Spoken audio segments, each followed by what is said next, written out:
Paid marketing কিভাবে কাজ করে। আজকের ভিডিওর টপিক হচ্ছে কয়েকটি ধাপে আপনাদেরকে দেখাবো পেইড মার্কেটিংটা আসলে কিভাবে কাজ করে।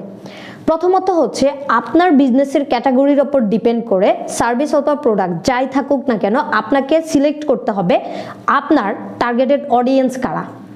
আপনার যদি ফ্যাশনেবল বিজনেস থাকে সেটা কোন এজের মানুষের জন্য আপনাকে ডিফাইন করে দিতে হবে। তারপর সিলেক্ট করতে হবে আপনি কোন প্ল্যাটফর্মে বিজ্ঞাপনটা দিবেন, গুগল, ফেসবুক অথবা লিঙ্কডইনে। প্রতিটা প্ল্যাটফর্মেরই কিন্তু নিজস্ব কিছু বৈশিষ্ট্য রয়েছে।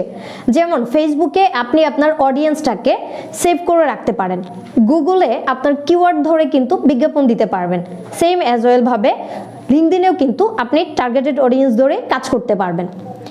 সর্বশেষ বিষয় হচ্ছে বাজেট ফিক্স করা। আপনার বিজনেসের ক্যাটাগরির ওপর ডিপেন্ড করে আপনাকে বাজেটটা সিলেক্ট করতে হবে আগে থেকে, কারণ বাজেটটা যখন আপনি ফিক্স করবেন তখন হচ্ছে ক্যাম্পেইনটাকে রান করতে পারবেন। এবং এই যে অ্যাড ক্যাম্পেইনগুলো রান করলেন বা পেইড মার্কেটিংটা করলেন, এই মার্কেটিংয়ের রেজাল্টের উপর ভিত্তি করে পরবর্তী সময়ে স্ট্র্যাটেজিটা প্ল্যান করতে পারবেন। আপনার যদি পেইড মার্কেটিং অথবা যে কোনো ধরনের মার্কেটিং কনসালটেন্সি প্রয়োজন হয় সরাসরি যোগাযোগ করতে পারেন আমার পেজে, হোয়াটসঅ্যাপ অথবা ইমেইলে।